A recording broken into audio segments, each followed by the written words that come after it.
दोस्तों, प्रस्तुत है महात्मा गांधी की आत्मकथा सत्य के प्रयोग का भाग 3 और भाग 3 का अध्याय 14 आज हम सुनने जा रहे हैं, जिसका शीर्षक है क्लर्क और बैरा।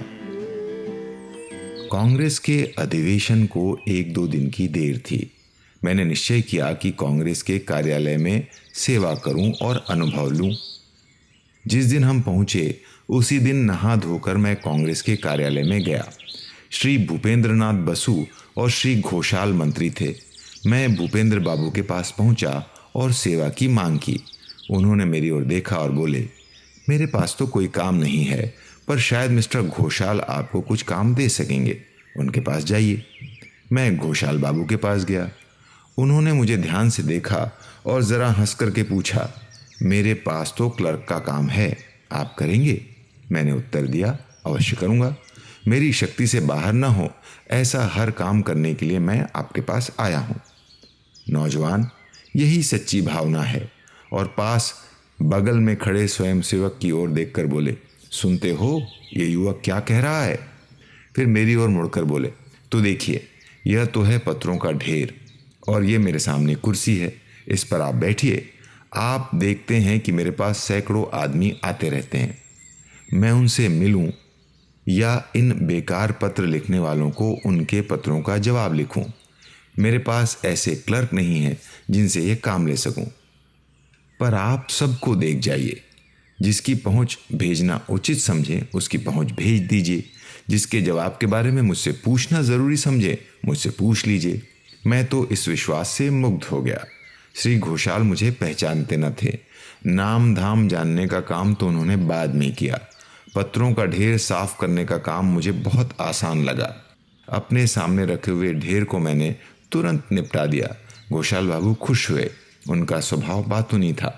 मैं देखता था बातों में वे अपना बहुत समय बिता देते। मेरा इतिहास जानने के बाद तो मुझे क्लर्क का काम सौंपने के लिए वे कुछ लज्जित हुए, पर मैंने उन्हें निश्चिंत कर दिया। कहाँ आप और कहाँ मैं। आप कांग्रेस के पुराने सेवक हैं, मेरे गुरुजन हैं। मैं एक अनुभवहीन नवयुवक हूँ। ये काम सौंपकर आपने मुझ पर उपकार ही किया है, क्योंकि मुझे कांग्रेस में काम करना है।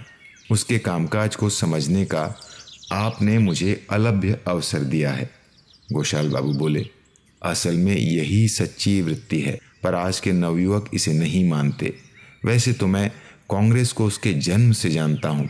उसे जन्म देने में मिस्टर ह्यूम के साथ मेरा भी हिस्सा था। हमारे बीच अच्छी मित्रता हो गई। दोपहर के भोजन में उन्होंने मुझे अपने साथ ही रखा। घोषाल बाबू के बटन भी बैरा लगाता था। ये देखकर बैरे का काम मैंने ले लिया। मुझे वह पसंद था। बड़ों के प्रति मेरे मन में बहुत आदर था।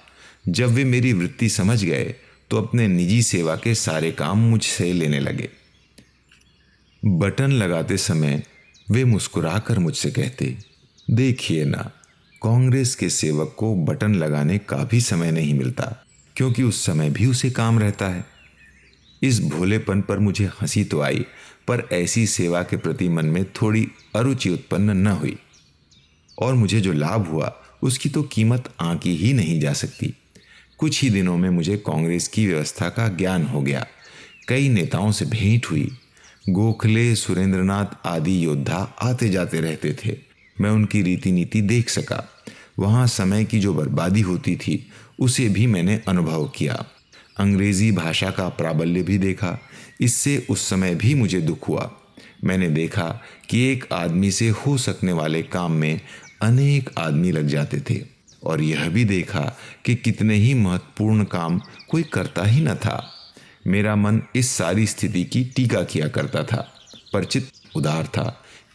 इसलिए वह मान लेता था कि जो हो रहा है उसमें अधिक सुधार करना संभव न होगा। फलतः मन में किसी के प्रति अरुचि पैदा न होती थी।